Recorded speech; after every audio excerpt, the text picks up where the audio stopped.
Hello, my name is Will Brandt, and my speech is about the NCAA versus the NBA. Think about when you watch the NBA. Yes, the players are some of the best in the world, but unless it's the finals, most of the time it looks like they're just going through the motions. Then, when you watch NCAA basketball, it is a lot more competitive every single game, and you cannot forget about March Madness. As a young adult, I have been surrounded by sports my entire life. I watched a lot of sports, including NBA and NCAA college basketball games in my life. Like many of you, I spent a well amount of time watching sports live on TV, although now it's a lot less NBA basketball compared to it used to be. Consumers of basketball should watch more NCAA than NBA. In this presentation, I will tell you some reasons why you should watch the NCAA more than the NBA. I will begin with talking about the NCAA and more competitive. From the site Bleacher Report, an article was written by a writer named Welton. He stated, "They play 82 games where nothing really matters until the fourth quarter. In college, however, every game means something to the players who aren't getting paid. Whether it is building a resume, proving you belong, or crowd support, every game is meaningful to at least one team. Most college players are giving it their all from the opening tip-off. The 82 games are referencing the number of games that the NBA plays a season. For a while now, the NBA has become less of a team game due to it always doing ISOs, which is basically when all of the players on both ends let one player on each of their team play one-on-one against each other for a play. In the NBA, it is not as team-based as it is in college or NCAA anymore. Every position of college, there will be multiple passes to get a play going. Whereas in the NBA, it is not as much and maybe only one or two passes most of the time a single play, says Walton. An article from College Insider says how teams in the NCAA are usually more evenly matched and every game could go either way due to the frequent rotation of new players. Unlike the NBA, where a majority of the time, before the game starts, you know who will likely end up on top. The NBA is still competitive, although not as much as the NCAA, but nothing can match the energy of March Madness of the NCAA. This tournament that happens in March, due to its name, March Madness, brings in the best teams of college for a month-long tournament. The highest seeds, which are the best teams, will play the lowest seeds, the worst teams, to begin the tournament.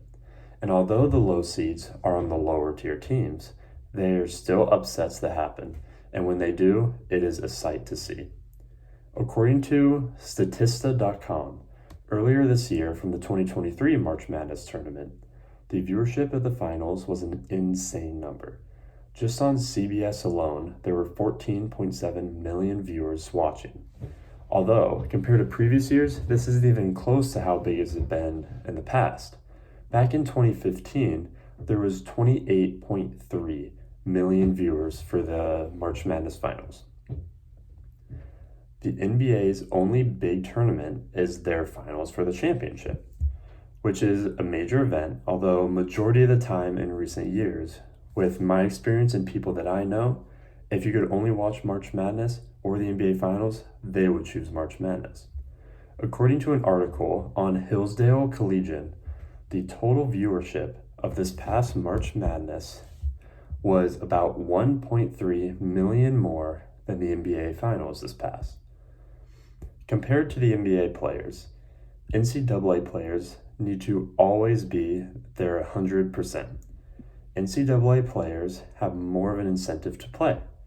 Many of the top NBA players do not play in many of the games while normal season to make sure they do not injure themselves for the important games that they have to uphold. They will still be paid their multi-million-dollar salaries.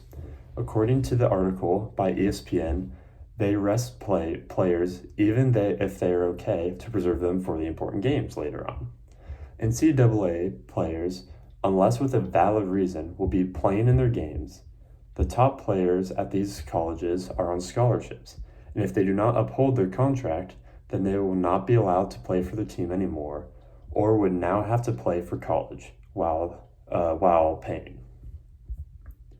Due to the NCAA, Players are way more competitive. They are playing for something.